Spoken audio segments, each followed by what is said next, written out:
Marion County Trail could be the best value in bourbon-themed travel in Kentucky. You'll experience one of the Kentucky Bourbon Trail's crown jewels, one of the Bourbon Trail Craft Tour's top-rated stops, and something you can't find anywhere else. Organized tours of a bourbon barrel manufacturing facility, all in one place. It's the Marion County Trail. Take your time to tour, dine, shop, and stay all along the way. Explore world-famous Maker's Mark, a hot ticket item on the Kentucky Bourbon Trail. Limestone Branch Distillery, home of world-famous Yellowstone bourbon, and one of the top-rated stops on the Kentucky Bourbon Trail Craft Tour. Kentucky Cooperage, the sprawling plant where the thriving bourbon industry's barrels are hand-built and seared with fire for bourbon aging flavor.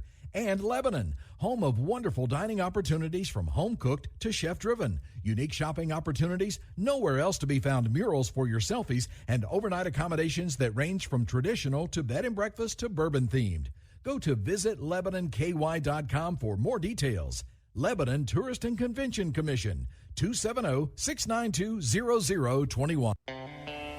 It's the Bow Brothers for Two Shots on a Barrel. We can't thank you enough for joining in and listening to our show today. We do want to remind you, go out there and give us a review. Isn't that important, J-Bo? It's very important for us to grow and to reach a larger audience, so please do it for us. We got a cool thing out on Facebook. We got a Facebook group you can join. You can follow along with all kinds of crazy stuff that you put out there. It's just the way it is. It's fun. It's good times. It's private, so we don't share anything off that page. It's strictly right there on Two Shots on a Barrel fan page. Yeah, another cool thing we had some fantastic sponsors we'll showcase throughout the show today, and we want to appreciate and show our respect for all of those. And for more information on that, you'll be able to catch the ad or go to our Facebook page and check those out. There you go. All right, it's without further ado, Two Shots on a Barrel podcast.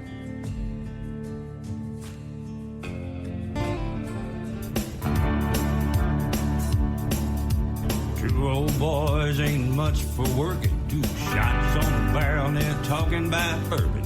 Talking about a few other things that they don't know. If you've got a question, no need to ask. They don't have a clue, so raise your glass. Take a sip with the Bow Brothers. Now it's on with the show.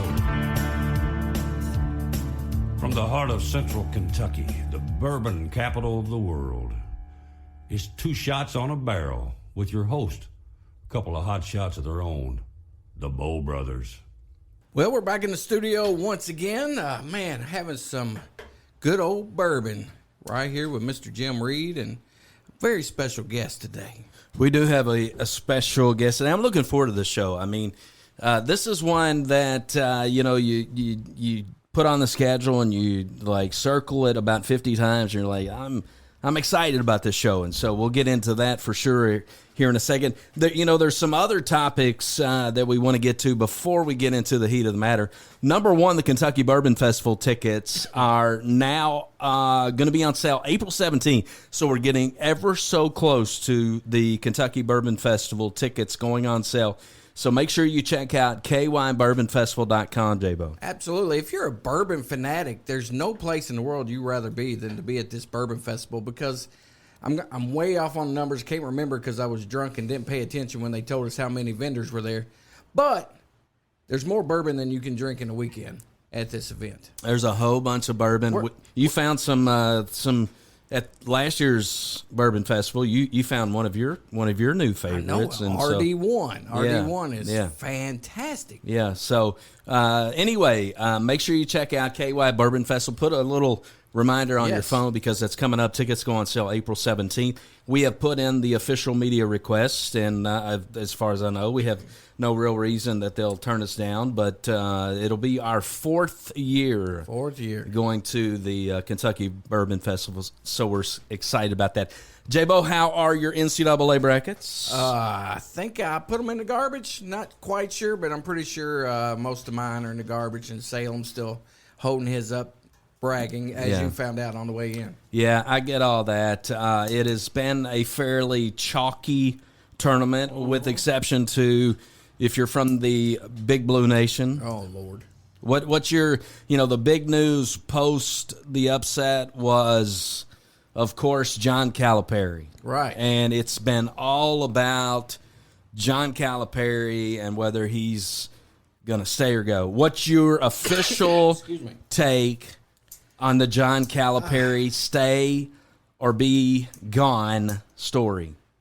Well, for me, man, I feel like I'm attached to him in a way because we've done father-son camps with him. We've done all these satellite camps with him. So he's always just been like the coolest guy. Anything you want, he always takes care of you. But you got to separate that from wanting to win basketball games. And we're not winning basketball games like Kentucky needs to win basketball games. So everything runs its course, and I think the course is finished for Cal. I think he's gone. So through all that diatribe that you just went through and didn't really answer the question, do you believe that Cal will not be back next year as the University of Kentucky coach? And do you want Cal back next year? I want Cal back. I'm one of a few, just because for what I told you, because my little guy in the other room is going to be heartbroken. Okay. That's my main reason. We need a new coach, though. Okay. We do need a new coach. All right. But that's my reason right there. All right. He'll be heartbroken. So as we're recording today's show, supposedly there's a lot of moving parts, and we will know soon enough who whether Cal will be back. And but you know what? Louisville needs a coach, and they could be Cal's Cards.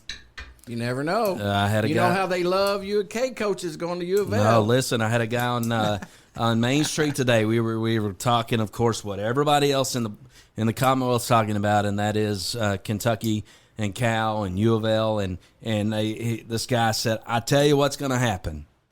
Cal is going to end up at the University of Louisville." That'd be so funny. And if that were to happen, it's like lightning striking twice. That's right. So I put on Facebook, if you follow me, I put Cal's Cards in a Blue Jay flapping its wings. Yeah. It didn't go over well. You were you were stirring the crap. I know with the U of L stuff, and you also would you please get off this deal about my Amish hat that you keep saying it's not a damn Amish hat, and I don't have an Amish beard, and you're getting on my last nerve with that Amish stuff. Everybody follow Jim Reed on Facebook. Look at his pictures from the Raleigh Ring concert, and tell me if that's not an Amish hat and Amish beard. And the only thing that's not Amish is your beautiful wife and kids.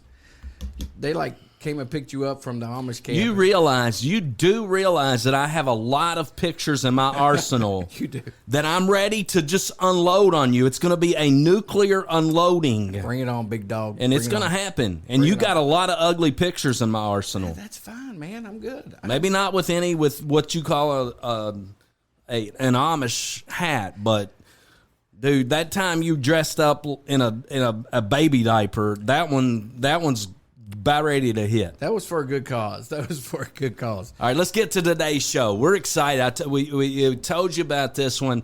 I circled this one because it's just intriguing what they've got going on. We welcome in our buddy Chris Moss with Oaken Match, Campbellsville, Kentucky. Woo! Welcome to Two Shots. What's going on, guys? Thank y'all for having me over here. I got to tell you how excited I am to be here. The funnest part, though, is sitting here and listening to you guys bad.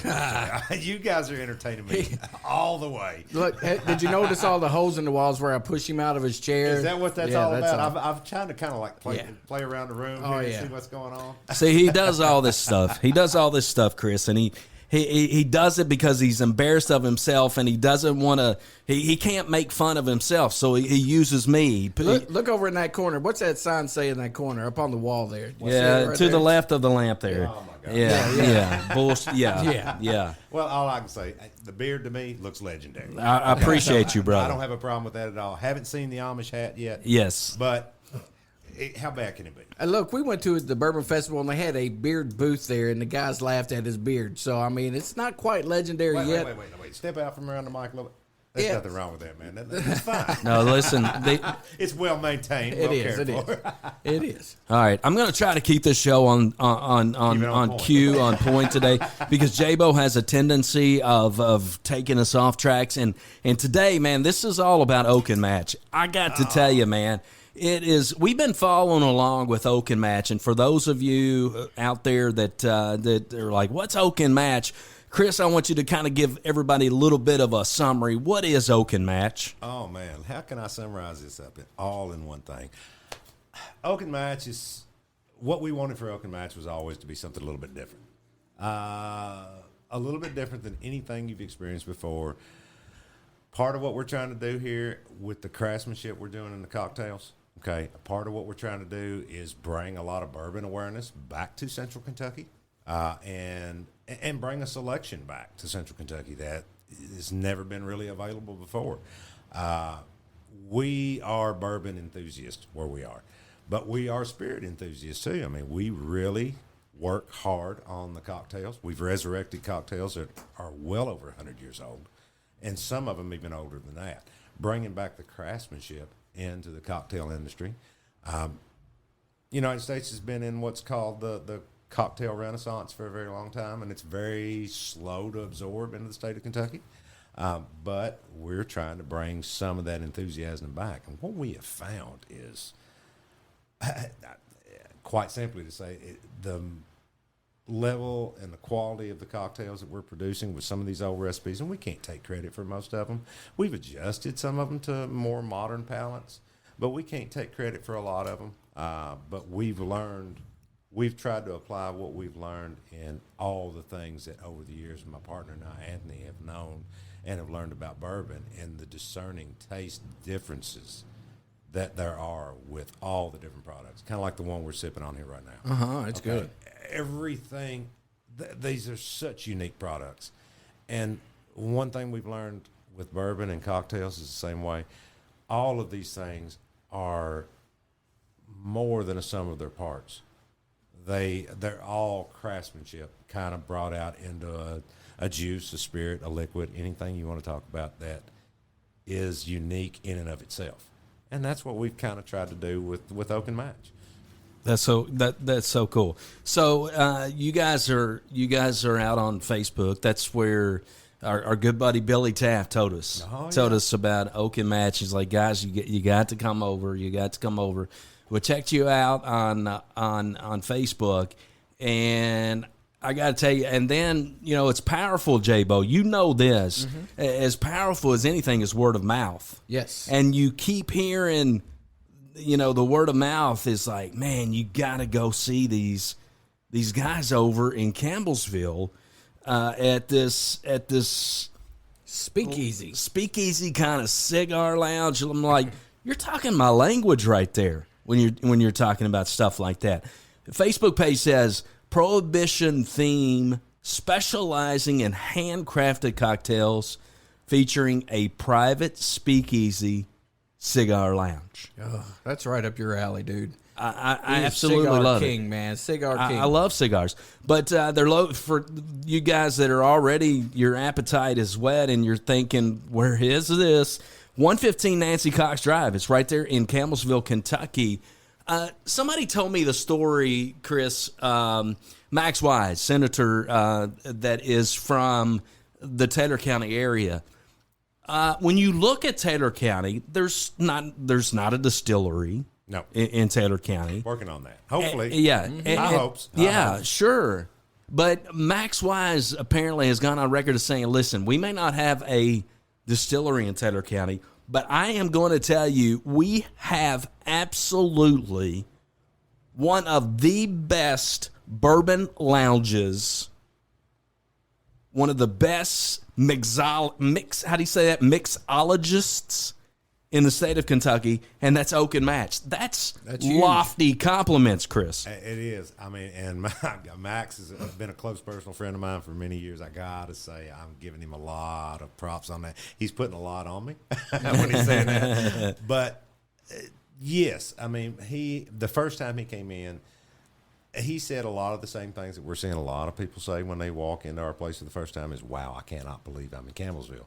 But at the same time, it's... We consider that's a big swell on the pride for us. Huge honor to hear people say that. Mm-hmm. The one thing at the same time, I guess maybe is a little bit disparaging when we hear that comment. It's like, why don't you believe that this area, Central Kentucky, mm-hmm. Marion County, Adair County, Greene County, Taylor County, can have something quite like this? And we tried to do basically what we refer to it as big city charm. Mm-hmm. With small town hospitality. Mm-hmm.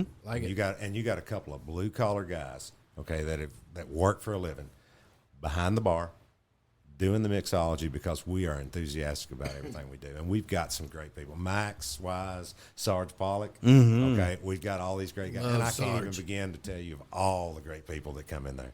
I could sit here and we would eat this podcast up in a hurry if I talked about and named off names. You know, the fine folks from Marion County that come, some of the dignitaries, okay, we use that word for now, from Washington County that came and spent Saturday night with us, and we talked about all the things going on with bourbon and all of the great things with how things are improving and the craft that goes along with not just mixology, but with bourbon and the atmosphere that we're spending in and the cigars. Yeah, I won't dig in a whole lot on what the speakeasy looks like for the cigars. But what I can tell you is that was the vision of my partner, Anthony. I wish he could have been here with us tonight. He had some things come up. But come on, Anthony. Come see us. This was his dream. He had everything in his head on what this can look like. And when you walk into that place, okay, that's his baby. Okay. What I can tell you is when people walk back there and you walk through the cleverly designed airlock entryway that protects the public from smoke. The big misconception about our cigar lounge is they think that Oak & Match is a cigar bar.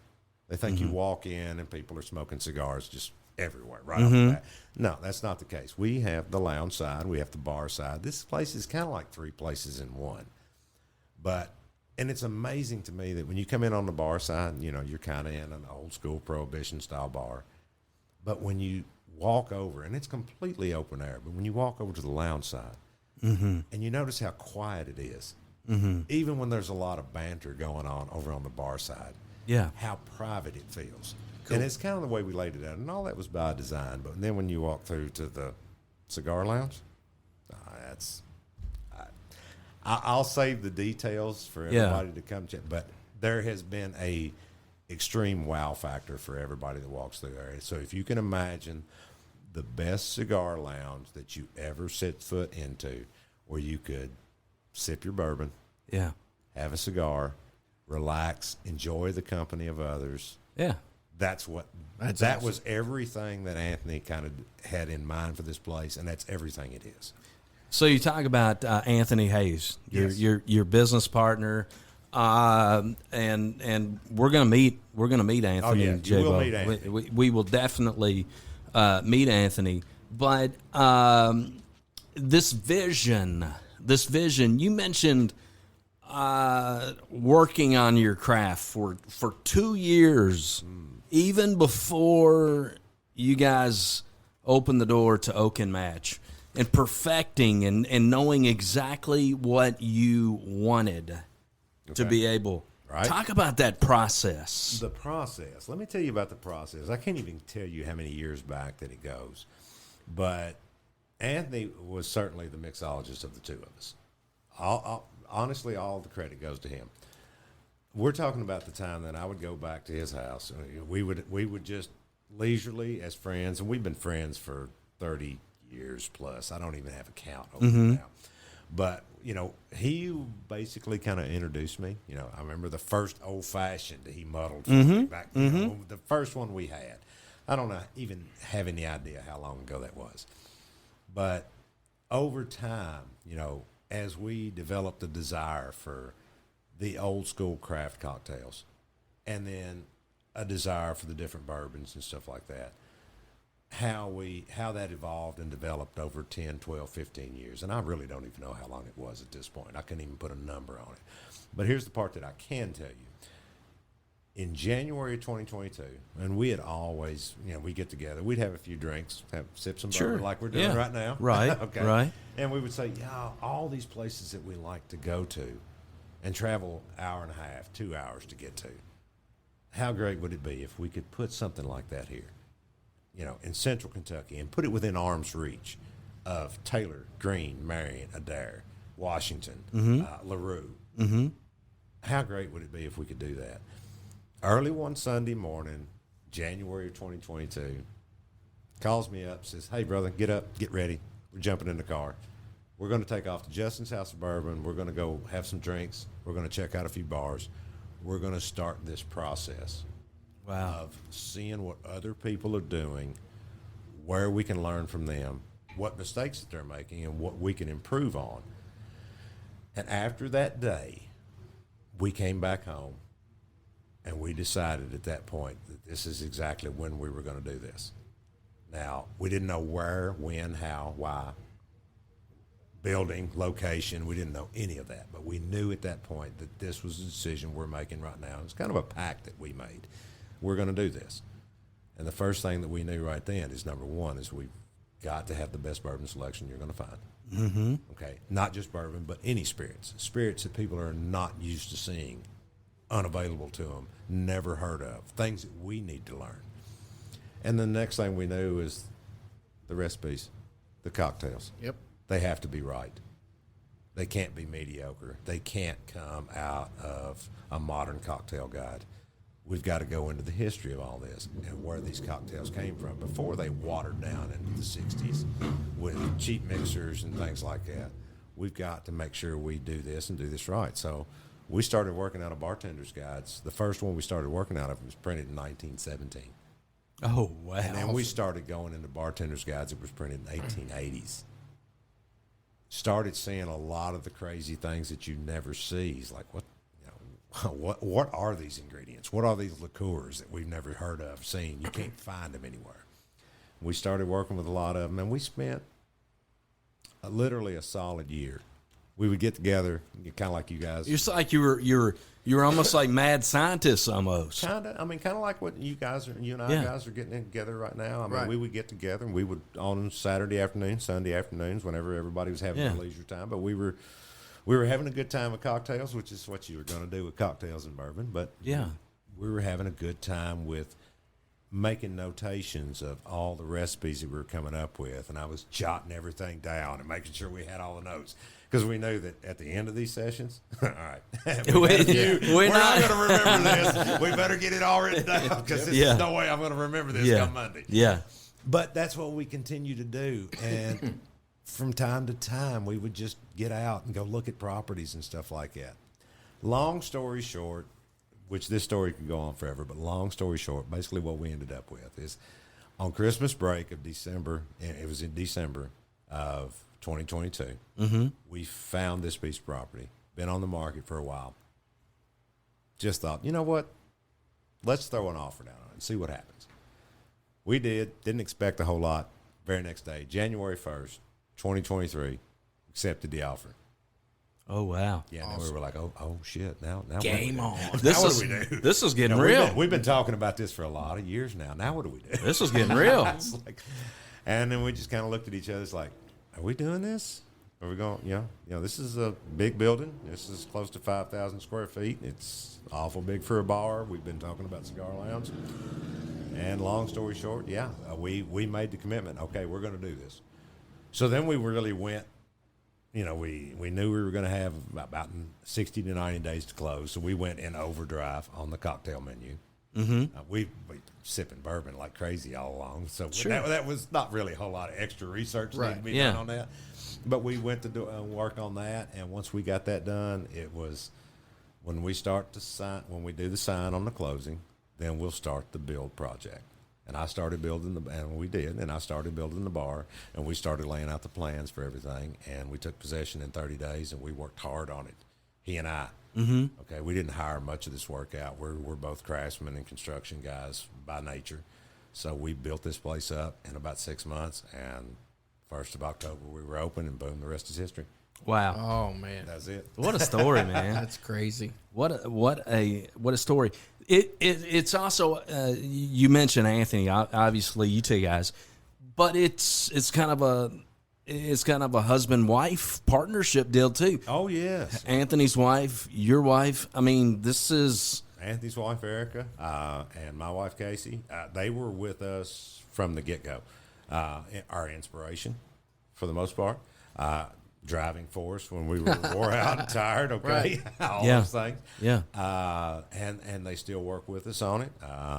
My wife is doing a lot of things with her business and stuff like that, but she helped us get it open. She's had to pull back just a little bit because she's busy with classes. She's admin at the university. Erica is still putting a lot of work and effort into it, but they were with us from day one. I mean, this was all us. It wasn't just, I can't just say it was Anthony and I. It was Anthony, Erica, Casey, and I, and we were all working. I mean, if it wasn't sweeping floors, it was throwing stuff in dumpsters, doing the demo from day one. We started demoing things in this place day one. We got the keys. We did a little celebratory thing. Mm-hmm. Okay, the realtors took our picture.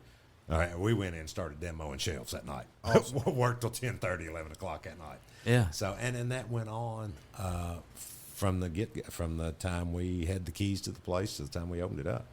A lot of labor, blood, sweat, and tears in that. Yeah. A lot of it, and a lot of blood, too. When you're running saws and stuff like that, accidents will happen. Oh, yeah, for sure.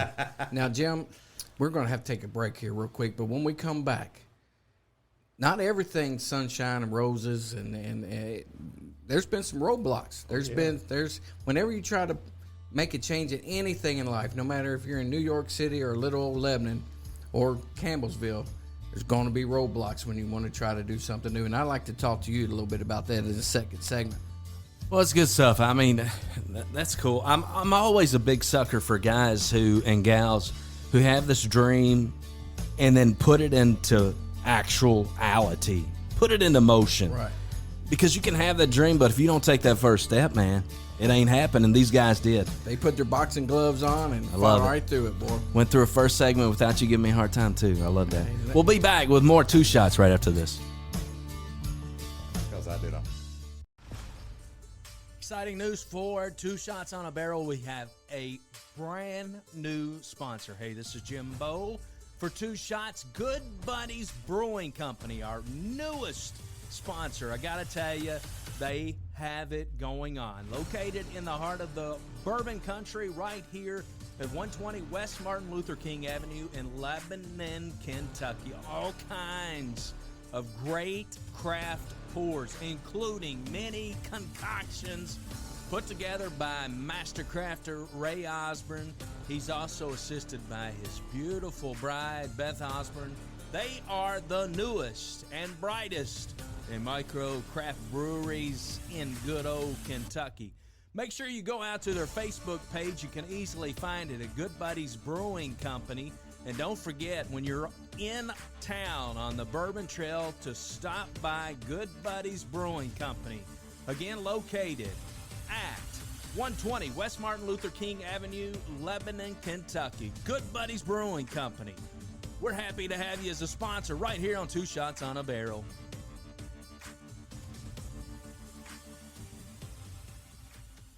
There pretty much comes a time in everybody's life where you need a good attorney. And Two Shots, we recommend the law office of Don L. McCauley. Absolutely. If you want somebody to fight for your rights, man, I couldn't think of anybody better. Criminal law, bankruptcy, you name it, Don McCauley, that's who you need to call. It is 692-0784 right here in Lebanon, Kentucky, located at 144 West Main Street in Lebanon. We love Don McCauley, and you will too.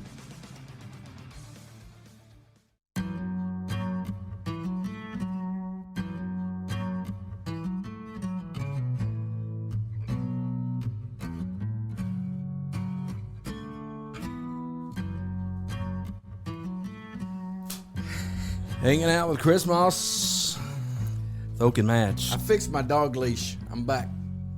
See, there you go. You went one segment and you were actually kept your mouth shut and did your job, and now you're back on me. I'm going to have to go to Listen, chiropractor. all I can tell you is keep your pulled off that chair. keep your leash out of my feet. Look, I'm a firm believer that I've always had ADD. I know I've always had it, but I'm a firm believer now that something's wrong with your feet. Something like hyperactive foot syndrome or something, because you just about kicked me straight out of the chair. restless leg syndrome. Yeah, that's probably what it is. Yeah. Could it have possibly been intentional? It really could have. I mean, I really believe it could have been intentional. I mean, I had to take my headphones off because I thought I was going to fly across the room. I don't know what's going on with your feet, man, but I'm glad you're moving. Get your leash out of the way, man. I don't know, guys. I'm not looking under the table. I'll work this out. You know, we were talking off the air, J-Bo. I was like, during that first set, I was like, God, who does Chris look like? He looks like somebody. So then I go, I'm like, I'm going to Google, but then I have no idea because the name's not coming to me. I'm like, that's not going to do any good.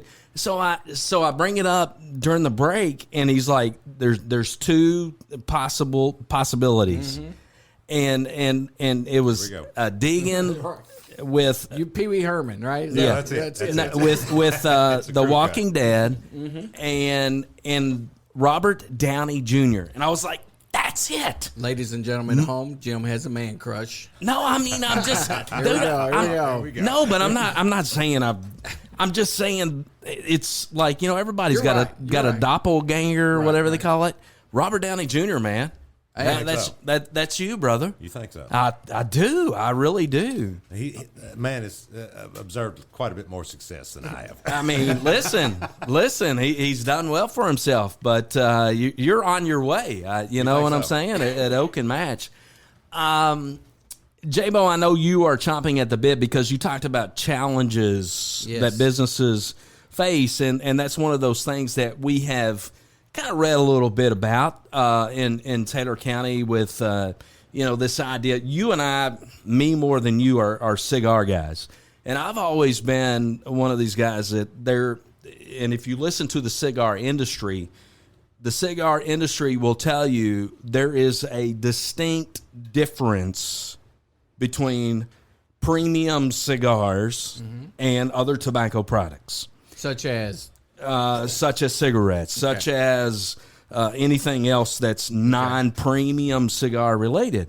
But everything has been lumped together, so it's premium cigars along with whether it's cigarettes or your little Swisher Sweets or whatever you got. It's completely different. In my view, that's maybe a great promotional thing that the cigar industry has done. I don't think so. I just think that there is a difference in the two. But for so many people, they lump all of those together. I can remember when Chris and Oak and Match and you guys were kind of doing a questionnaire of people about what was going on in Taylor County. And I made a comment to someone to basically say, essentially what I just said, cigars and other tobacco products is apples and oranges. And this, I remember this lady got on there and was like, it's the same thing.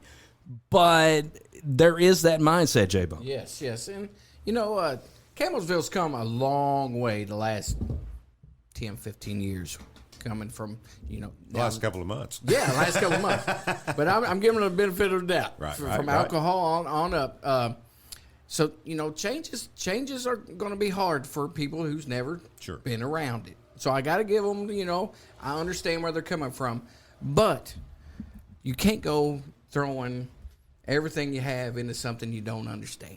That's very true. Very true. And I'm afraid that's what happened to you. You got caught with a bunch of people. Good intentions, yes, but they were uninformed, and you pretty much had to school everybody on how things really. I wouldn't define it as school. They educate. They had to educate. But you had to go to school to get educated. but you guys, I love y'all. Y'all really getting each other. Yeah, it's every time we get together. It's exhausting. Well, Chris. that's what makes it fun. It's exhausting. But talk about a little bit about the challenge that you guys, because it was a challenge for you. Won't go into, I could go, and anybody that follows us on Facebook and some of the things that I put out, I can go into a ton of detail. And I won't bore you with all the details on what we did with filtration here. All right. But the big thing on that is there is a difference. And the whole part about secondhand smoke, things like that, that's a battle for another day. A lot of people like to lump premium cigars, cigarettes, Swisher Sweets, all tobacco products in the same thing. The one thing that what a lot of people aren't understanding when it comes to premium hand-rolled cigars, number one, they're all natural. Okay, and number two, they're not about addiction. Okay, there's a difference between a casual smoke and enjoying a premium handheld cigar and nicotine delivery. Okay, and I'm not going to be stand up and preach on a stump or anything like that. I've had my struggles with nicotine addiction over the years with cigarettes and things like that. And a lot of people came from that background. You know, the family grew up doing it and things like that. We are Kentucky, right? We are Kentucky. So a lot of families, you know, the 50s and 60s and things are always slow to adopt in Kentucky. So slow to get off the cigarettes in Kentucky too. But mostly what you're considering on that is that's all about nicotine delivery. Mm-hmm. Okay, that's all about the addiction. That's all about the nicotine fix. Okay, people are not fiending for the next premium hand-rolled cigar. No. Okay, they're not. Now, what I said about there being a fight for a different day, okay, yeah, the secondhand smoke from a cigar is probably just as deadly as the secondhand smoke from a cigarette. But the measures that we took to make sure that that smoke cannot make it to the lounge side and stays in the cigar lounge is the one thing that a lot of people that I guess you would say kind of a little bit too self-righteous or holier than thou believe that there was no way that could happen. Okay, well, there's technology that exists that we put in place that says Judy Farmer. We have something singing to us. Yeah, we got something going on in the background there. I have no idea. She sounds important. Oh, let's. I have no idea what that was. Jim Reed, A popular man. yeah, he had hit a button somewhere, and then some lady started telling me how What was she actually talking? she was singing something, wasn't she? I heard something. All right, well, carry on. I'm not sure what that was. I derail myself from time to time. I get back on track, so that's not. Long story short is we did. You know, there are means in place that can make sure.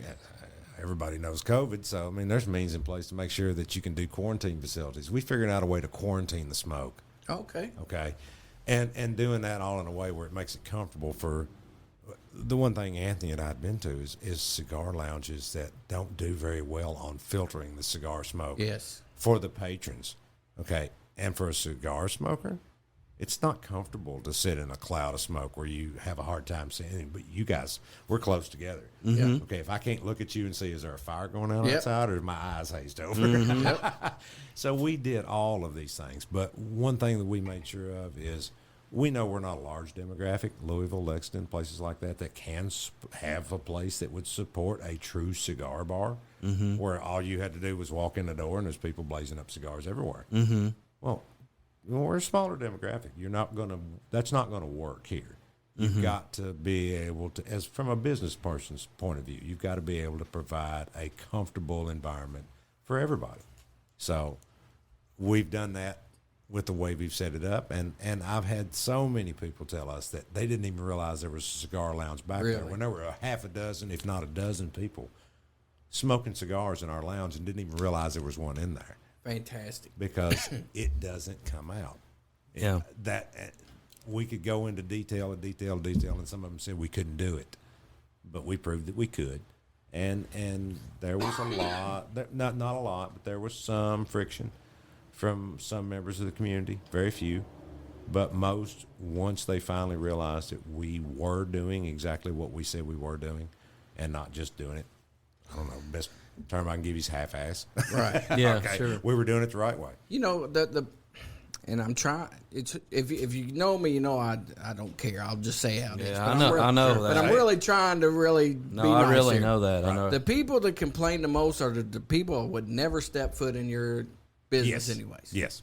So just stay at home and stop it. You know, let us enjoy life. And the thing is even if you don't enjoy the cigar smoke, unless you're just completely opposed to everything we're trying to do, you can come and I can put you in the front lounge and you're never going to be exposed to secondhand smoke. Right.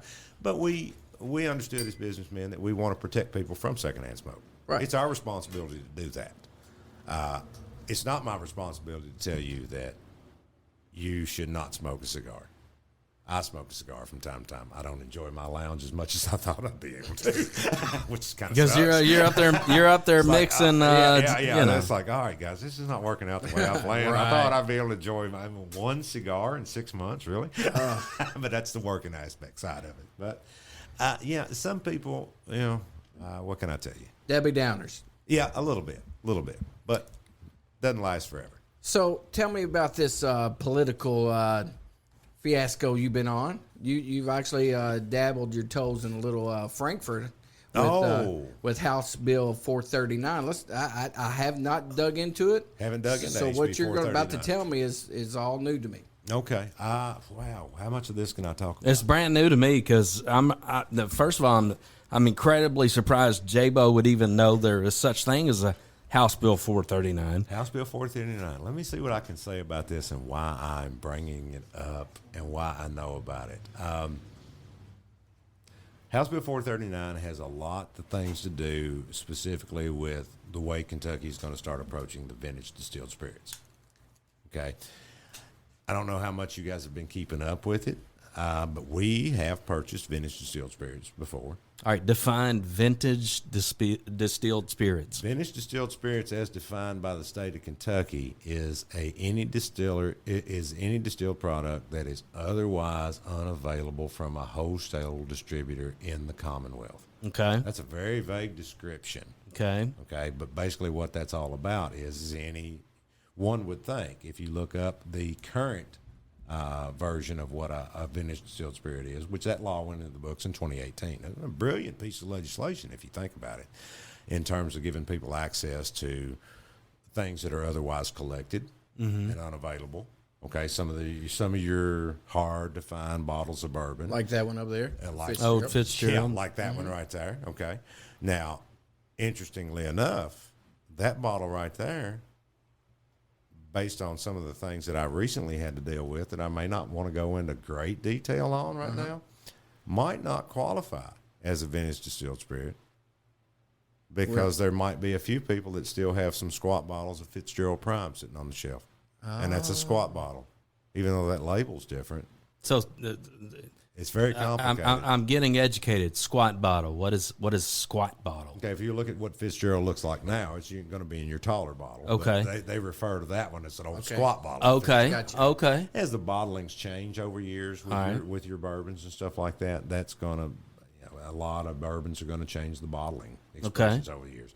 You know what a bottle of Weller looks like today. Sure. Okay. Yeah. Do you know what a old bottle of the squat bottles look like? No. Okay, the old squat bottles of Weller, which was the previous bottling on Weller bourbons before it is now, looks very similar to very old Barton bottles. Okay. The current very old bottles. Yeah. And those bottles ended in 2015 or 2017 is when they changed those. Okay. Okay, but they are still vintages. Okay.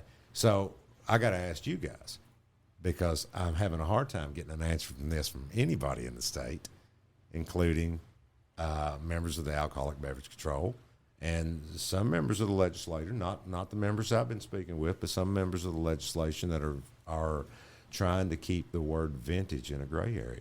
What do you consider a vintage? Jim Reed. Okay. And what vintage would he be? Oh, very, very old. If you're defining vintage as an old relic, Yes, that's you, buddy. no, I would define vintage What do you as define it as in terms of wine? old, been in the cellar for years. You can't buy it, and you can't go to your liquor store and find it. You know what the wine industry refers to as a vintage? What's that? The year of the harvest of the grapes that particular harvest of wine was produced from. Really? It's all about the year. The term. This is not about antique. The word vintage relates to the year of production. Wow. And if you look at wine, when you talk about a vintage, a 2022 is a vintage. Oh. It doesn't seem like it would be, but if you look at a bottle Right. of wine, it's got 2022 on it. That's the vintage of that wine. And the vintage is actually referring to of the year of harvest of the grapes that were used to produce that wine. Okay? Now, that has left a huge gray area, okay, in the vintage distilled spirits law in Kentucky that went into effect in 2018. And so nobody knows exactly what a vintage is. The only thing they defined a vintage as was something that was otherwise unavailable for purchase from a licensed wholesaler in the Commonwealth of Kentucky. Okay, so if I have a just a representative of a wholesaler that stands in my bar and says they've never seen an on-premise licensee ever purchase enough products to get an allocated bottle? Did he just not tell me that was otherwise unavailable? So a place like me, the only way I would actually have access for patrons to know what a bottle of Weller or Elijah Craig or E.H. Taylor or any of those taste like, I would never be able to purchase enough because I'm not a large liquor store. Right. I would never be able to purchase enough product from the large beverage company that owns this one specific distillery to actually obtain one of those bottles. So the only way I would be able to do that is go for a previous year's bottling or a vintage, a 2022 vintage or a 2023 vintage, especially since they've told me that it was it was unavailable to me. So now we're getting into vintage versus why we won't define vintage. Now we're talking about allocation and why allocation is so prevalent. Very complicated. All right, so yeah, Very complicated. we should have started this conversation before we had a couple of glasses of Lux Row. My eyes are spinning in my head. Okay, wait a minute. There's a lot I need to learn about here. There's so much to talk about when it comes to vintage. Now, here's the one thing I can tell you about the vintage distilled spirits law. There's been a lot of abuses of it. The one thing that we have made sure that we maintain in what few vintage distilled spirit purchases we've made, and we haven't made many, but we've purchased some very good vintages. I've got some squat bottles of Weller Antique 107, Weller 12-year. I've got a first run bottle of Elijah Craig Barrel Proof. Okay, that was a first run, which means that was what Parker Beam was deciding to do with the dwindling 18-year-old and 12-year stocks after the fire in terms of bridging the gap on what his marketing strategy was going to be, while other distilleries who had stepped up and were helping them after the fire. And everybody that knows the bourbon industry knows what happened. I mean, their stock was decimated. Okay, I have a very first run of that. And I purchased that on a vintage. But there was some gray areas that I ran into with the alcoholic beverage control, whether or not that qualified as a vintage. This is a 2011 bottling. Oh, my gosh. It doesn't even look like the bottles that you find today. The label's not the same. It's got a date code on it. It's got a barrel proof on it. And this was tasted and decided on as a first run by a man that is no longer with the company and a master of the industry. If that's not a vintage, I don't know what is. But there's a lot of gray areas left in the law on what it takes to be a vintage. But sometimes these gray areas want to remain. Okay, so circling back to House Bill 494. 439. 439. Yeah. Close. Okay. You were close. Close I was close. I was close. I'm this is hard to follow, Jay, but I'm not very smart, and you are not as smart as I am. So I know you're really struggling with this. I'm smart enough to write it down. So what's this House Bill thing? House Bill 439, essentially what it does, and I'm sure you've been keeping up with some of the things in the news on, I won't mention names of places that have maybe abused this, but one thing that was always in the vintage distilled spirits law is that you could only buy 24 bottles of vintage distilled spirits from any one seller in a 12-month period. Okay. When you did that, you had to declare to the Alcoholic Beverage Control that you purchased, what you purchased, where you purchased it, who you purchased it from, name, address, phone number, and everything. Basically a declaration saying I've purchased a bottle of vintage distilled spirit from this private seller. Okay. It was an unlicensed seller, just a private collector. So if I wanted to purchase a bottle from you, from your collection, I'm allowed to do that. I can purchase 24 bottles from you in 12 months. Okay. That's the maximum I'm allowed to do, and I have to declare every single bottle. Okay, now that's pretty straightforward. And there's nothing wrong with that law, and I agree with everything that's been done on it, but there were a lot of abuses. And I'm sure you guys have heard some of the names come up in the news on all the bottle seizures and things like that. Yes, we had. So there's been some abuses on it. So basically what they're doing with HB 439 is they're going in and basically putting little teeth into that in terms of the sellers. Okay, the sellers that are running around what I like to not so affectionately refer to as trunk slammers, okay, that go around and find all your big distributors and retail stores that have these bottles, and they buy them up as fast as they can, and then they basically go on the secondary market. Yep. Which makes it impossible for any of us to get. Okay. They're obviously selling more than 24 bottles in a 12-month period. Some of them are selling as many as 300 a month. Wow. Okay, so what HB 439 is doing is they're putting some teeth into that. As for, not just in terms of the purchaser having some legal issues to deal with there, but the sellers now have fines too. So if you as a seller goes around to 5 states and buys up 300 bottles of bourbon and think you're going to sell them to a vintage distilled spirit buyer in 1 month time, now you're liable for some legal issues because you've broke the law too. So isn't in your view, is that a good thing? That's a good thing, really. I believe that is a good thing. But what the only thing that's been an aggravation for us in all this is nobody will still define the word vintage. Okay. Okay, and because there's some pending litigation on that, nobody can define the word vintage, and it was kind of left out of the new House bill, which is going on to the Senate right now, on terms of, is it a year? Is it a maturation season? Is it a distillation season? Is it a year of bottling? Wine defined it very easily. You go buy any bottle of wine, it's got a year on it.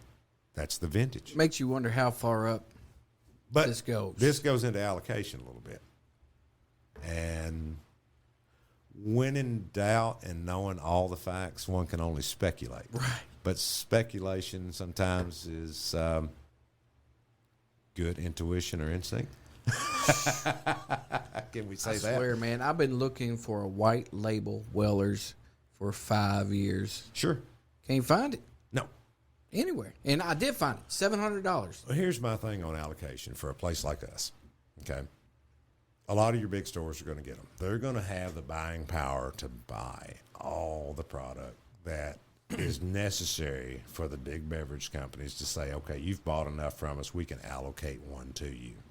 That's what I affectionately like to refer to as the ransoming of bourbon. Mm-hmm. Okay.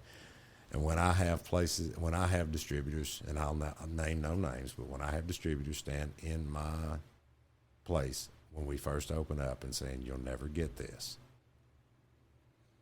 I'm the guy on the front line. Yeah. Okay. If you want to sell a bottle that is inflated price on market price, and I consider 3 price scales in bourbon. Okay. You got retail price, you got market price, and you got collector's price. Mm-hmm. Okay. And you guys have all seen that. Mm-hmm. But if you are a man that's trying to decide whether that white label CYPB is worth it to you or not, are you going to go drop $500 for it? Or are you going to do what some of my patrons have said? I'm glad you've got this selection here, because I wasn't sure if I wanted to drop $200 on that bottle before I came in here, and you let me do a half-ounce tasting for $10. Mm-hmm. I'm going to your place. Okay, and you can do that. Okay, we do everything on our menu is priced as a 2-ounce double, and I've got 125 bottles of bourbon behind the bar. You can do a 1-ounce tasting for exactly half that price. You can do a half-ounce tasting for exactly a quarter that price. What we're trying to do is get some bourbon awareness to people and let people taste the stuff, see what they do, see what they've got, see if they want to buy it before they make that decision as to whether or not of throwing $200 at that Dixon Deadman's 2XO Kentucky Gin, which I have. Okay, whether or not it's worth it based on his other expressions. But if you are a bourbon industry, why is it so hard for a man like me, who is your frontline guy, who is the only means for you to taste this? And I'm not just talking about me. I'm talking about a lot of the other bars that want to be bourbon bars and bourbon lounges and offer those tastings up. Why is it so difficult for me to get it when I can walk into some certain liquor stores in a bottle that I've been begging for 6 months? And I can't get because my little thing pops up on my online thing saying there is no stock for customer such. That's crazy. And I can walk into a liquor store as I go out of town over the weekend. I see 6 cases stacked up there. There's a itsy bitsy liquor store right down the street. Not gonna call the name. Yeah. White label Weller's right there. $700. Not gonna do it. Dude, Not come gonna do on. it. That's Right. crazy. Now, Why would you tell me that I can't have one of those at Exactly. least a market price, that I can let people enjoy that at a taste to decide whether or not they want to put that money into it? Because most people are not going to drop that in. Collectors will, but bourbon drinkers won't. No. Bourbon drinkers will not drop that kind of coin on a bottle of bourbon unless they've decided that it's worth it. Yeah. And if I can have it and I can sell it a half ounce at a time to let you have a taste of it, why would you deny me the option to have that? I don't know the answer to that. So I would ask this question for bourbon buying 101 for a business like you. Yes. You, in order to have a bottle of bourbon behind your bar, you have to go through a distributor. Has to go through a distributor. So you cannot go to Joe Schmo liquor store legally and buy you a cannot. bottle of Weller's White Label and put it in your bar and start selling it. He can't even bring anything from home. Technically speaking, you could bring things from home if you declared it as a vintage. But now there's the gray area on what's a vintage. Okay, Right. I have that 2022 bottle of that Lux Row. Mm-hmm. Okay, I could declare that as a vintage that my business purchased from me. But that bottle looks a lot like one you could buy today, and there's some gray area that I have run into on vintage purchases. So what's the penalty? Just because this bottle, the penalty? Yeah, Penalty can be severe. and and it's just some random Jim Reed walks in, checks all your bourbon. Or somebody drops an anonymous tip, Right. wondering where you got this bottle of Elijah Craig. Can I give you a bottle of 1970 Old Fitzgerald 1849 8-year-old and you serve it in your bar? If I purchase it from you as a vintage distilled spirit, the way What if I gave it to you? no, if you give it to me, no, you give it to me, I still have to declare it as a purchase. Okay. Okay, that's how that works. All right. Yeah, I can't. Yeah, the It's laws hard. are the laws are strict, very strict, and we follow them to the letter. But we ran into some speed bumps on a couple of vintage distilled spirits purchases we made. You know, that would be part of the job I wouldn't like at all. Oh, this is the part that I wasn't expecting. Right. I really wasn't, and I knew the law, and I don't know if you guys can tell from the way we're talking right now that I try to go through all the details, but I know the law on it. But there's a lot of arbitrary stuff still out there. Wow. So we're hoping some of this gets cleared up, and I think it's getting kicked to whatever a judge decides. Well, we're going to go with you to Frankfurt next time you head out there, man. All right, we're going to take another break. We'll come back with our man. Dude, this is educational. Absolutely, but I want to give a shout out to all the distributors out there. If you're not giving my man what he wants, you know, You're going to have to deal with us. Yes, Jim Reed's going to take care of business. Yeah, okay. Back on Two We Shots got right your after back, Jack. right after this break.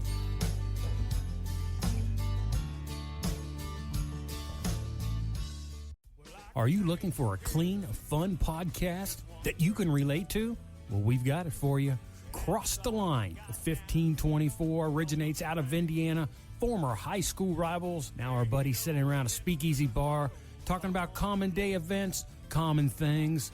We keep it light, they keep it easy. It's a good time. Check out Cross the Line. 1524. You can find it on all the podcast apps and players. You can also check them out at crosstheline1524.com or check them out on Facebook, Cross the Line 1524. Lisa Kearns doesn't want to just sell you a house.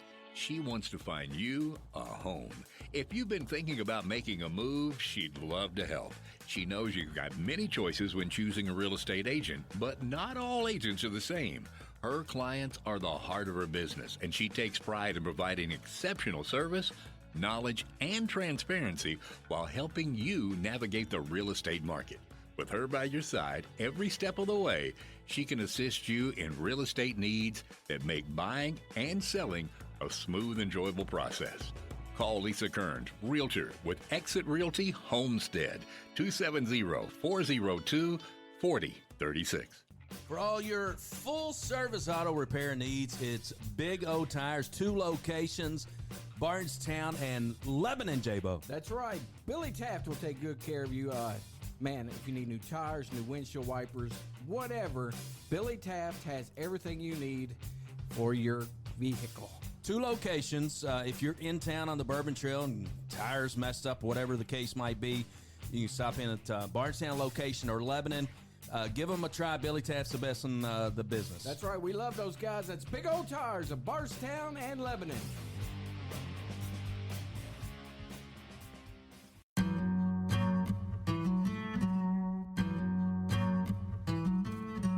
It goes up high. So I have to be careful what I say. Oh, man. I'm with you. J-Bo, All right. So that was... you're taking notes over there. Now I'm getting pissed off is what's happening. No, I can't remember the last show that you actually took notes. I don't like You're taking notes over there. When it comes to, my daughter went through the House Bill 44 with the mental health bill, so it's kind of changed my way on. I'm interested in it now. So it's kind of like when you mention House Bill 439, I'm like, wow, I got to dig into this and figure it out. But I figured I'd want to hear it from you first, then I'll jump in and figure it out. But, man, kudos to you for putting the boxing gloves on and putting up the good fight over there in Campbellsville. Well, I wouldn't say it's so much of a fight other than trying to just get involved with the legislation a little bit, understand what's going on. Now, don't get me wrong, they're doing, the people I've dealt with on this, they're doing a lot of great stuff with trying to get this unintended consequence that happened when the first vintage distilled spirit law came out in 2018, get it under control, okay? And there's going to be some big changes on what's going to happen with people that are purchasing vintage distilled spirits, and I'm on board with all of them. But getting that definition of what it is to be a vintage distilled spirit based on years, maturation season, distillation season, okay, all of these things, and get that gray area out of there so everybody understands exactly where they're at. You want it to just make sense. Absolutely. That's all you're asking. Makes sense. Make everything else about it make sense, except when everybody that's understood vintage, right, in any other sense of the word, other than what the gray area is with the vintage distilled spirits law in the state of Kentucky, everybody else has always understood it was a year of production. Okay, a year of harvest season, or a year of production, or a year of distillation season, which I would think on this, or bottling season, or anything like that. But the gray area is like, okay, your vintage on your bottle, you don't really get to have it both ways. Right. Okay, your distillers don't get to say this is a vintage and promote it as a vintage. And then other people say it can't be a vintage because this bottle looks like that bottle. It's all about the liquid that goes into the bottle. Okay. There could be a 1968 vintage of Miracle Whip because that bottle hasn't changed since I hope then. not. But just because the bottle didn't change, it's all about the liquid that goes into the bottle. Wow. Because that comes from a different vintage of year, a different distillation season. Bottled and Bond even says that it's all about one distillation season, one master distiller. Even though there's 2 distillation seasons in a year, but it's all about when the liquid was produced in the harvest season and the aging season, maturation season, everything that makes bourbon what it is talking about the vintage characteristics of it. So you don't get to have it you don't get to have it one way on this side and have it completely different on the other side. Right. You got to call it what it is. Jim, you all right over there, man? Yeah. It's a lot to take in, isn't it? No, We got into some details. All right, so you know where I'm at with this? Where are you at with this? I want to talk drinking. Okay. This has made me want to talk mixology. Okay, we can talk mixology. All right. And so, because that's what you guys do over there. Absolutely. I mean, you guys, so our good buddy Monica Pickerel. I'm just going to call her out. Call her out by name. By the way, J-Bo, she said you were a one shit on a barrel. Oh, that's right. And I'm a one shot. Look, I would not expect anything less. All right. But with that said, Okay. Monica, I was talking to her at Good Buddies, who sponsors our show. We were talking about coming on with you, Chris, and she said the best old fashioned that I've ever had in my life was by Chris. She said listen, she didn't really say this, but I get it. You know, she likes Anthony, but she loves Chris. And she said, go to the right side of the bar because Chris will hook you up with the best old-fashioned you've ever had in your life. And she was talking about all this, the intricacies of what you do with respect to an old-fashioned, talking about the cherries and the cherry kind of like going down the glass a little bit. Dude, you all are making waves in Campbellsville, Kentucky because of the drinks. The drinks. That you guys are putting out. Yes, yeah. With respect to what she's saying about Anthony and I, we make them the same. Okay, we're following. You know, I'm the chatty one. Okay, and you know Monica's chatty too, so she might gravitate toward me. She is chatty. She might gravitate toward me just a little bit. Yeah, but you know, I'm the mouthy one behind the bar. All right, Anthony's the strong, silent type, and he's the creative one. Yeah. Okay, I'm the mouth. He's the creativity. I'm the mouth. So there's no other way to explain that better than I can say that. So what you're saying, Chris, that being said, is you and Chris, or you and Anthony, if I've got an old fashioned side by side, you'd put his up against yours any day. Yeah, absolutely. Yeah. We do these we worked on these together. All of our recipes, we work off of a recipe. We work off a cook. Okay, so to speak. We make everything is the same. We worked on these together, but there's only very few variations that ever take place with the old fashioned. And our old fashions, we worked on hard. He and I are old fashioned snobs, and it was all about getting that right, getting that perfect, and we wanted to have the best old fashioned we'd ever had. Not necessarily the best old fashioned you'd ever had, but the best old fashioned we'd ever had. And considering we were kind of snobbish about this, okay, we figured if you tell me there's a better old fashioned out there, next time I'll ask you, where was it? Yeah, yeah. Where'd you have it at? Right. We're gonna go check this out and see what they're doing. Right. But we make all of our syrups in house. Everything is done from scratch. We choose a very specific type of sugar that we use for our syrups and a very specific type of blend for them. We went through so many batches of syrups for our old fashions, trying to get those dead on right. In terms of the old fashioned is the simplest drink to make in terms of ingredients, because it's literally just spirits, bitters, sugar, and water. Okay, but the ratios are unbelievably complex when it comes to trying to get that dead on right, and the type of sugars that you use and things like that. But we do adjust a little bit, you know. We've got the house recipe that we use is going to take care of 99.9% of everybody. But there are some people with some discerning taste, and what I can tell you is I've never made an old fashioned you didn't like didn't like twice. So we listen to people. Long story short, when we make a drink for people, when we make a cocktail for people, we listen to what you say. We've got 75 handcrafted cocktails on the menu. A lot of these are using liqueurs that most people have never heard of. So when people are asking for recommendations, what we're trying to do is I'm trying to ask you questions. What did you have at the last places you were at? What do you like? What are your flavor profiles? And I'll give you a suggestion. And we do the same thing with the old-fashioned. So if I make the old-fashioned on our house recipe, if you tell me it's a little too sweet or you'd like a little more bourbon forward, I can go off that one basic one and make you one and judge by the way you say you like that one. And I can change that up about 5 different ways to make sure I've customized that old-fashioned to what you want. Very rarely. That's impressive. Very rarely do That's we impressive. ever get that wrong twice. Usually when I make you the second one, you're going to tell me it's the best one you've ever had, period, hands down, and I'll keep making it for you that way. But I know exactly where to take it based on what I've learned about it. And my wife got so tired of me making old fashions. I would like try this syrup, and at 5 so you're deep, not, she was like, "I'm going to bed." No more. So you're not going to take your house recipe and say this is the best old fashioned you've ever had in your life. You're going to listen to Sure.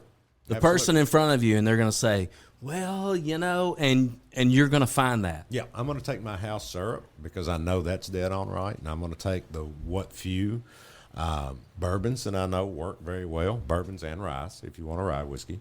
I'm going to take what few of those that I know work very well, and then I'm going to adjust based off those. Now, that's going to be a combination of maybe about 12 different ways I might make that old-fashioned if you don't like the one that I've decided was the 99%er. Mm-hmm.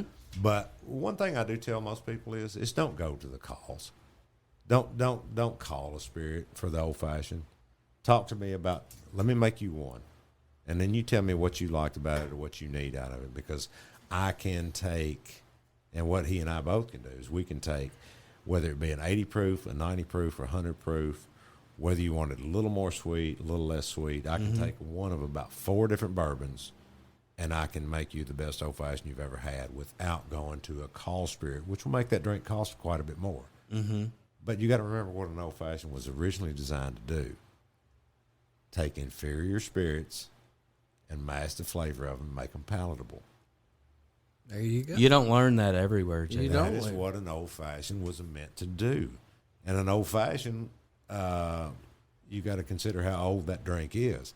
It wasn't named an old-fashioned until James Pepper made it famous by calling it an old-fashioned. It says it was created in the Painstaking Club in Louisville before he carried it off to New York and all those things, but they referred to it as the old-fashioned cocktail.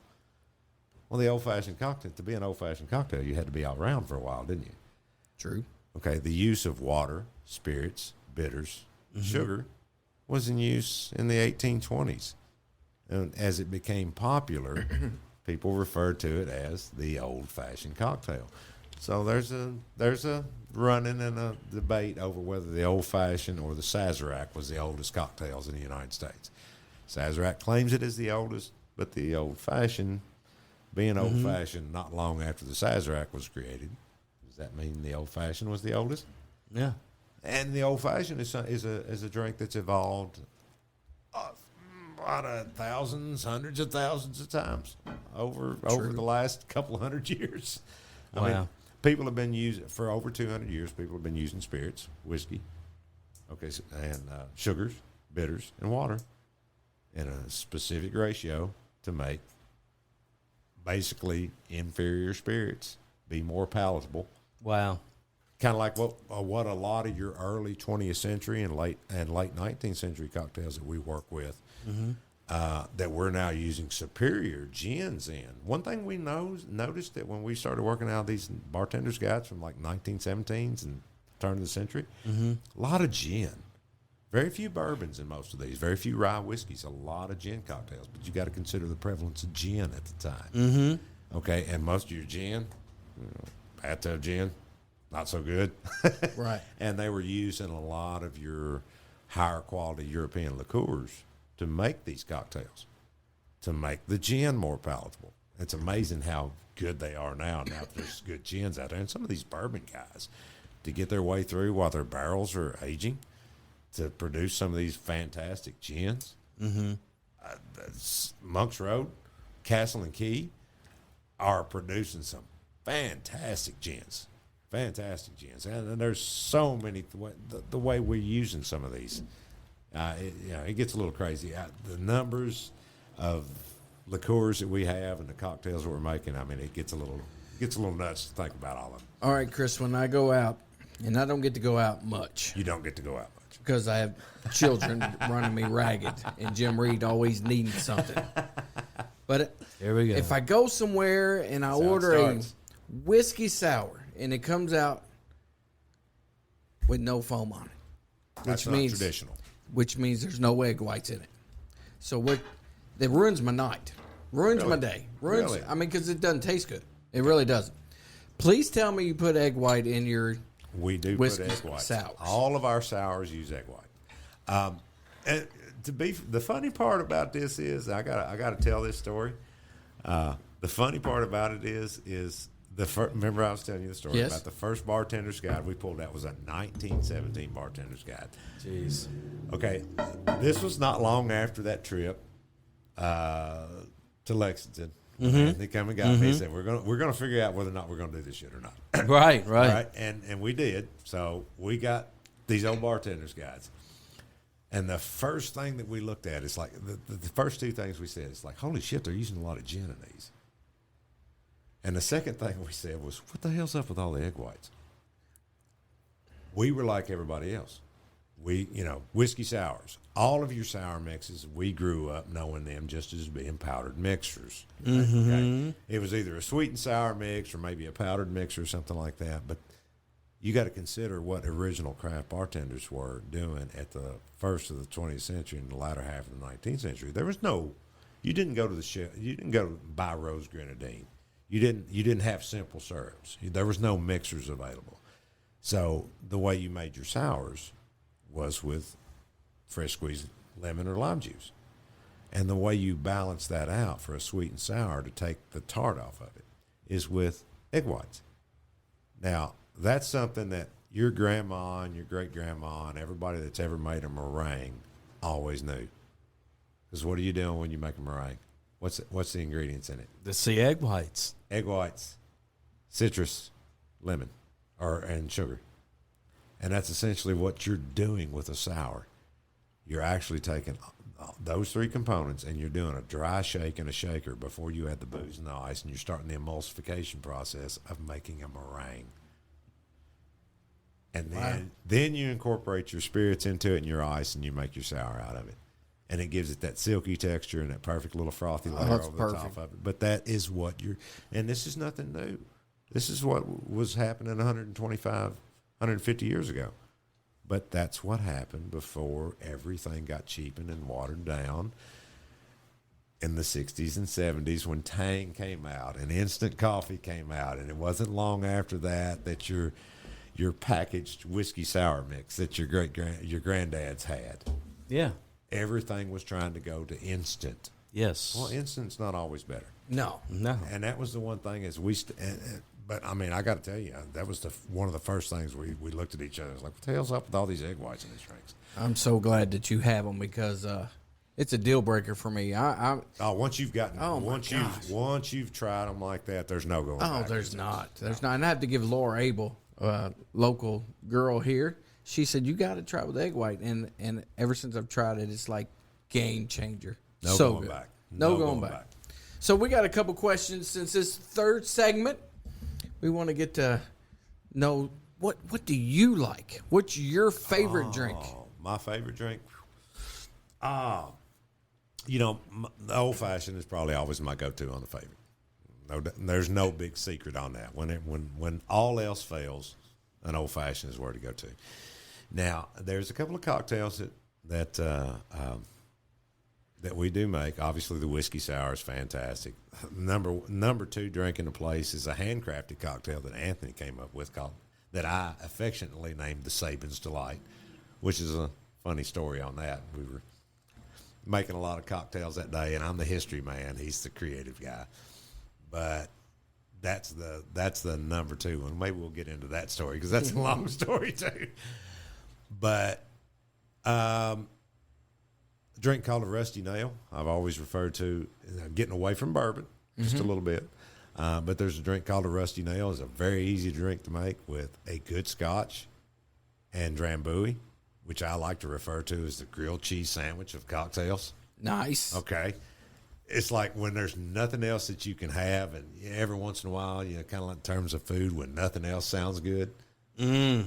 Okay. Good grilled cheese. A grilled cheese sandwich, you can't deny that. That's going to tide you over, right? And we make a few of those, and we're introducing a lot of people to Scotch. I know we're in bourbon country. There's nothing wrong with that. But there's nothing wrong with that. It's good whiskey. So we're introducing people to that. But, wow, there's a few of my favorites that I crafted late one night. There's one that I've nicknamed the Remus Revenge. I like that name. And if anybody knows anything about history, maybe by the time we get together again, I'm going to give you guys the homework assignment that I've given everybody else. All right. It's named after George Remus. Yep. We use George Remus in the bourbon, or as the bourbon in the cocktail. It's a walnut. It has a little walnut hinge to it, so I use a Nocino, an Italian green walnut liqueur, which is extremely hard to come by, and I'm struggling to find. But it's a complex cocktail. It's got 5 ingredients in it, but the main base spirit is Remus bourbon. And I named it the Remus Revenge, as a nod to history. So maybe by the time you and Guy get back your together, challenge, that's your challenge right there. You can tell me why I named it the Remus Revenge and how Mr. George Remus got his revenge. All right. I love that, man. All right, Jim. Homework. Now we have some guys on another podcast, Cross the Line 1524. They are horrible at smoking cigars. Which, by the way, one place we are 100% taking the guys from Indiana to is Oak and Match. There is no doubt about it. VIP spot set up. Yeah, we are going to Oak and Match when was April 21st-ish. 21st, something like that. We are coming to Oak and Match. So they're horrible at smoking cigars. I mean, they struggle, okay? Their Swisher Sweets or nothing, okay? So when they're here, they're coming. Okay.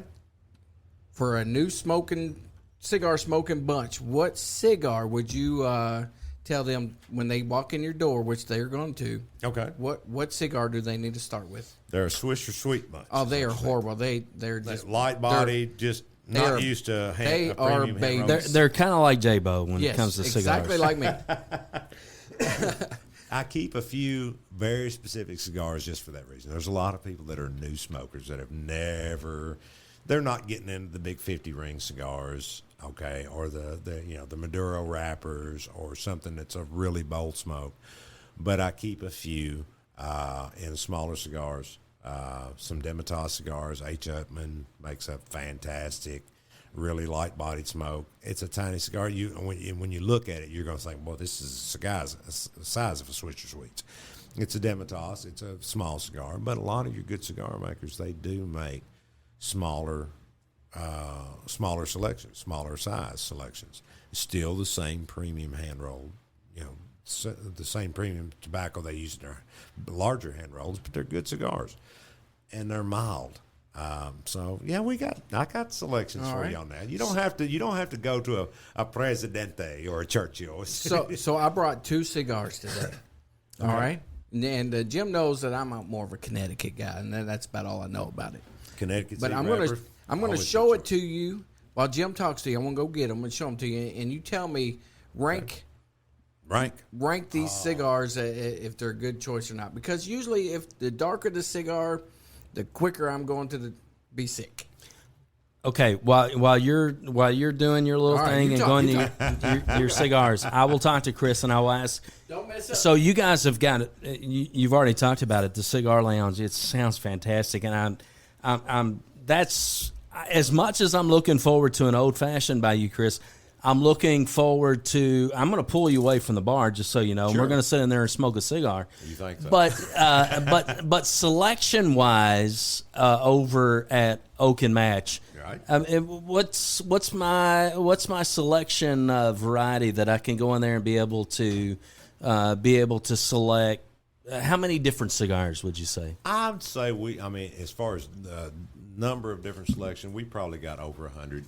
Wow, that's pretty substantial. Yeah, we probably got over 100 different selections. Yeah, we've got several thousand cigars. Very nice. In the walk-in humidor. Very nice. And these are cigars that I'm familiar with. I didn't just go what the distributor was trying to push on me or anything like that. We went. We wanted to make sure we picked good cigars. Yeah. And something is a lot of people in the area are trying to acclimate themselves to cigars or. That are, I wouldn't say acclimate. That's not really a great word for it. Just trying to become familiar with them, and they enjoy a cigar, but they just don't have the selection available to them. I wanted to make sure we had a good selection, a good availability of different types of cigars that were not just whatever the distributor was trying to push on me at the time. We're very picky about the things that we do. So we talk about bourbon and some of those premium. You can't, we talked about the white label Weller. Yeah. You just can't find it anywhere. And I can go over to Oak and Match, and it's a similar thing when you talk about cigars, whether it be a Padron or whether it be a Davidoff or whatever. Can I go over there? And if I'm like, listen, I can't afford a box. Sure. Of a Padron anniversary cigars. Say that again. Padron. Oh. But If can I get that kind of cigar? Sure. I mean, we're going to say we can go. Let me see if I can get my Spanish R's rolling right Yeah. now. If you, a Padron, Yes. Perdomo, Arturo Fuente, He's impressive. Macanudos. This man is impressive. We'll keep it going. This man is impressive. Your Davidoffs. Yes. Your My Father's. Yes. Your Olivas. So I've got a tremendous Cohibas. selection. Yeah. You sold me. You sold me Even right some there. Of your infused cigars, your Buffalo Trace infused cigars. you We're have keeping a lot of these going. Chris, you've sold me right there. Jim just peed his pants. No, listen, I can go over there and not I can looking get. under the table. You check that. Listen, I can get a premium pour, and I can pair that with a premium cigar at Oak and Match. Yes. You've sold me. And even if you don't want a bourbon, I have a lot of people that ask me, what is a good cocktail to go with a bourbon besides an old-fashioned? Yeah. And some people want a little bit of a sweeter cocktail. Be surprised. And some of these, I actually have people tell me, and I'm a little shocked about what pairs well with them, too. Like I said, we had some dignitaries from Washington County. Yeah, sure. Here. I did not know that a bourbon or a brandy Alexander would go well with an Arturo Fuente. But it did. Shit, I wouldn't either. But you know what? The right way to smoke a cigar and the right way to enjoy a cocktail and the right way to drink a bourbon, there's only one right way to do it. You know what that is? The way you like it. Exactly the way you like it. You know who is an Arturo Fuente guy? What? You should know. Arturo Fuente? You should know the answer to this. You should know the answer to this because you supplied him with tequila one night. Dan Tominski. Oh, that's Dan right. That's Tominski, who is with Alison Krauss He's back my in man. back in the day, a tremendous He loves musician. That is his go-to cigar. He smokes cigars. Arturo Fuente, let me tell you something about Arturo Fuente. When in doubt, even if there's no Macanudos in the house, no Partagas in the house, no H. Upmans in the house, no Monte Cristos in the house, no Romeo and Julietas in the house, if it's all a bunch of stuff and you don't recognize, if you walk in and you see an Arturo Fuente, Go with it, J-Bo. you cannot go wrong with an Arturo Fuente. You got it. Okay. You got it. Now, if we're talking about tequila, have you ever had Don Julio 1942? I haven't. Okay, I got it at the bar. All right. And it's one of your few sipping tequilas. All right. Okay, and there are some, and we love bourbon around here. And we love bourbon at Oak and Match, but we love all our spirits. We give everything a chance. That is tequila that might make you smack your mama. Nice. Look, people were asking me, they're like, why was you asking for a limo the other day? It's because I'm trying to get to Campbellsville and back. Have you ever heard of Armagnac? No. Armagnac is older than cognac. Comes from a very specific region in France, and I think I'm the only place in the state of Kentucky that keeps a bottle of Armagnac on the bar. Nice. And it is exquisite. If you like, I enjoy all spirits. I might just curl up on a enjoy all couch. spirits. So I have not even been taking notes, and I've got like 50 questions, and we're running out of time. And so I've got time for maybe like two questions, which we're going to come back to. When we started talking cigars, you brought out a couple of cigars, Yes, J-Bo, my last two. for Chris to take a look at. All right, so what's the first one we have? Blantons. The Blantons? Yeah, the Blantons that you got right here. I know that one. A very good choice. Good All choice. right, good. Now, All let me right. see All what right. you got here. Is that Perdomo? I don't know. You got a Perdomo 10th anniversary, which I have a smaller version of a Toro at the bar. Uh-huh. This is an excellent smoke. Sweet. Good. You have two A good plus. selections, my friend. Two great selections there. Win-win right there. All my right. friend. Win-win. Nice. So you guys are killing it. So I got to say, where's your competition? Because I'm hearing Let me dispel one thing about that on competition. I've got a lot of people that ask me about competition in Campbellsville. Here's the thing. Here's my take on competition. We are not in competition with each other. Okay? Everybody is doing something a little bit different. People want something different. Okay? What's McDonald's competition? Okay, if McDonald's destroyed all their competition, how quick would you get tired of eating Big Macs? very much so. Okay. We are not in competition with one another. every place that is doing something like what we're doing or doing something a little bit different than what we're doing, okay, all the other places in Campbellsville, all the other places in Marion County, we are all here to serve the people that enjoy what we're offering up. Gotcha. Okay?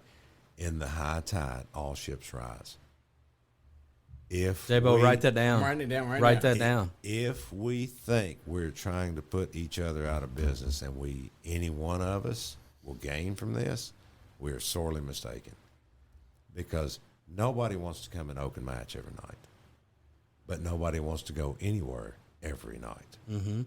We have to offer, we all have to do the best we can do to offer the best variety and the best service we can to each and every one of the people that we serve. And if we think that we've got it all figured out, we're sorely mistaken. Yeah. We have to just strive to be the best people we can be and do the best that we can and show people that there is a reason to come out of the house and not go home and sit on the couch and watch sitcoms or bad reruns or something like that, and come out and socialize. One of the proudest things that I see when I see at Oak and Match, how many times have you guys gone to a restaurant and you see a whole family sitting together and everybody's on their phones? Everybody is sitting there. Every time. The proudest moment that we have at Oak and Match is I can look and see that everybody is laying their phones down. Everybody's talking, laughing, having a few drinks, talking about what they did yesterday, what they're going to do tomorrow, how good a time they're having tonight. Nobody sits and stares at their phones. People are engaging in the art of socializing again, enjoying each other's company. I love it. Okay? And one thing I can tell you about in terms of competition, if I can have anything to say for the competition, if there's anything such as competition, is we're really kind of all in this together, because if we don't all work to entertain the people and give them a reason to come out, they're going to go home. Okay? That's exactly how it's going to be. And we all need to work together on that, because they're, again, in the high tide, all ships rise. Love it. So we're about to wrap things up, but so to change that spin a little bit. Okay. So let's don't talk about competition. Okay. Let's talk about what makes you unique. What makes us unique? We're focused on craft. We're really focused on craft. I spend a lot of time thinking about what the craft that we do and the environment we offer and the atmosphere we offer, how it makes you feel. Okay? I've been, I'm only in the business of this for just a few months. And you know the story. I've sat there and talked about it on the podcast. I've been in the business of customer service in an industry that's a little hard to scratch out in Central Kentucky. But I've been doing that for 30 years. What I've learned in that time is perseverance and your desire to please people, okay, is what makes the difference. And if you ever let that go, that's when your business starts to decline. And basically what you've done at that point is you've kind of lost your desire, you've lost your passion for it. And if you maintain the passion and you try to please people and offer people something new and different, and you keep doing that, well, that'll come forward, and it'll bear fruit at the end. I'm sold, J-Bo. Yeah. I'm 100% sold. I was sold before Chris came on today, and now I'm ready to go there. Look, man, I got a birthday coming up. You got a birthday coming up. I'm ready to go. I mean, we already talked Celebrate. And we still do a birthday cocktail free. We still do the bartender's guarantee. I forgot to tell you about that when we were talking about that earlier. If I have spent the time and chatted with you and basically offered you a cocktail or gave you a recommendation, if I missed the mark, you know what I do? I take that back. That one belongs to me, and we start over. Wow, that's you know why? awesome. Because I like every one of them on the menu. Yeah. So I'll dispose of it properly, and we'll move on to one that you like. I've only got one bone to pick with Chris. What's that? I missed something. I missed them. We listen. We are. Would you not say, J-Bo, we're one of the premier podcasts in the Bourbon Trail? we're one of them. agree. Yeah. I could see like a 2 shots type of drink. Yeah, we do need a 2 shot. Oh, You know, y'all want me to craft y'all a cocktail? Yes. I think that, you've gotten to know us a little bit. You've gotten to know how J-Bo is, how I am. You can kind of, the mixologist that you are, you can kind of put that together. Name it. Awesome. Name it. No, I'm serious. I actually, we've got Milliman Green coming up from Texas. Okay, they're going to be here in the middle of, toward the end of April. Okay. Okay, and we're going to do a little tasting session, a little mixology session. I promised them I would craft them a cocktail for when they came out of their bourbon. I made a Texas Revolver. I like it. Okay. But now I'm asking you guys, let's put the cart before the horse a little bit. All right. Name the cocktail, and I'll make it. I Name like it. 2 shots on the barrel. 2 shots on a barrel? Yeah. Keep it simple? Yeah. Keep it simple. 2 shots on a barrel. Yeah. Yeah. Okay. All right. I got some ideas on that. How much time do I have? You want it by Saturday? What are we talking about? Listen, I'll probably start working on it tomorrow. So night. you know what would honestly, J-Bo, be impressive is when we walk in with the cross the line guys from Indiana, Oh, there'll be one with your name. and we're like, you guys need to go talk to Chris and order the 2 shots on a barrel, and then that would be like Oh, that'd be great. that would be incredible. I can do that. You the man. I'll probably have it done by tomorrow night. You are the man. You are the Slow man. night, I'll probably have it done by 5 o'clock. I'm so excited. I got to tell you, man. Listen, What? in all sincerity, Chris, you guys, just an incredible. And I'll come back to this. Okay. This is what I'll come back to. Is so many times people have dreams, They do. they never take that step. You and Anthony took that step, and when you start hearing all of the reviews, when you start hearing the people like Monica saying, this guy, Chris, is my dude. This guy, Chris, is my dude. You guys really have something special. And listen, I know you don't like to talk about competition, right? Right. But you guys have something really unique and special. You take it back in history. Oh, love the history. It's not like you're doing it the easy way. We talked about, call it controversy or what you want to call it, J-Bo. You guys are going about it the responsible way too. Yes, absolutely. And it's a home run. It's a home run. The only thing I wish he would do is bring back the mullet he used to have. Oh, You used to have a How mullet? did you know about that? J-Bo. I told you I had some dirt on you, buddy. Wait a minute now. When He we used to have met, a mullet? That mullet was long gone. I know. How did- Lisa Kearns told me you used Oh, to my have God. the best I mullet did in have the a whole mullet. world. You had a what year was this? I think I lost a mullet in like 1998. But Are you serious? Yeah, I had the Billy Ray Are we Cyrus talking mullet. Billy Ray? Yeah, I had the Billy Ray mullet. I mean, it was See? like down. Lisa, You came out with the dirt, I J-Bo. don't know what lumbar spine it hit, but it was like way That's awesome. How did you know about that? Lisa Kearns, man, she said you had the best mullet in Campbellsville for the longest time. I'm going to have a talk. That's awesome. That is Have you awesome. been texting with her during this whole show No, or something? I met with her before the show. So How long before the show? 10 minutes before the She show. told you to bring the mullet out. She said you need to ask him about Do you the have mullet. anything else, J-Bo? I got That's it, man. pictures That's of it. it. I Do got you? pictures. Okay. I don't have it with me, but my wife has pictures. Yeah. That is awesome. She's a big fan of your And place. well, you know what? The mullet's coming back. I never thought it would. They don't look like mine. I could see it. Halloween These 2025. I could see it. Halloween 2025. We have a costume party at Match and Oak, and you bring out the Billy Ray Cyrus look, Chris. How That's long it would probably take that long to grow that mullet back out. I mean, it took a while. that's Dude, awesome. man, thank you so much for coming in, brother. We appreciate Guys, thank y'all. I mean, it has been a fantastic you. And night. thank you for that Lux Roll you brought in today. Yes, fantastic. Bad, huh? First time ever Really? for me. It's a Hard to find double single barrel Lux Roll. It was fantastic.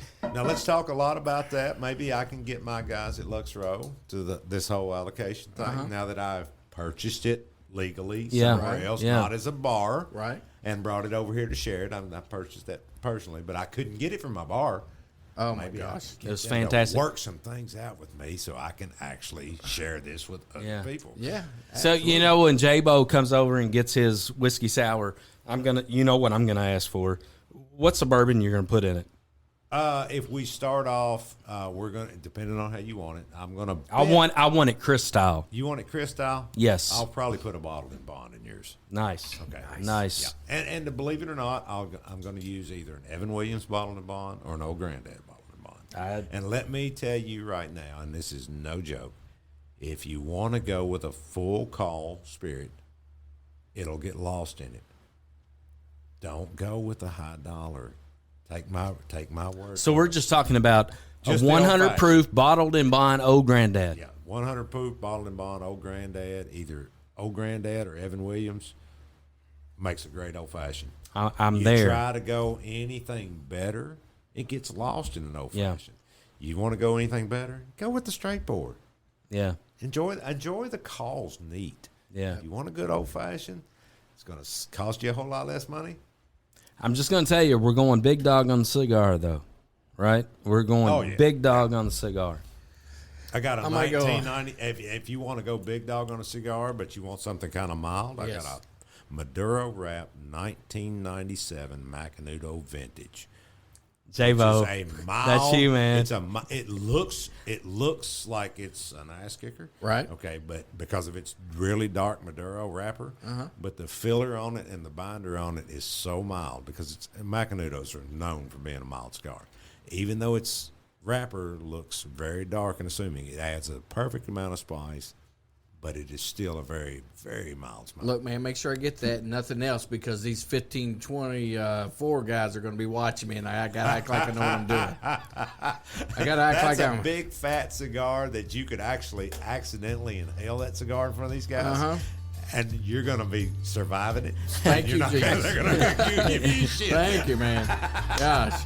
Hey, man, Chris, we appreciate you, brother. Fantastic, We are, guys. we're going to come see you. Absolutely, positively, we're bringing the Indiana Oh, guys. absolutely. All right. Yeah. Sounds You like the a man. great time. Robert My Downey, man. baby. My man. Robert My Downey. man. All right, for 2 Shots on a Barrel, I'm Jimbo. J-Bo. Adios. We'll see you next time.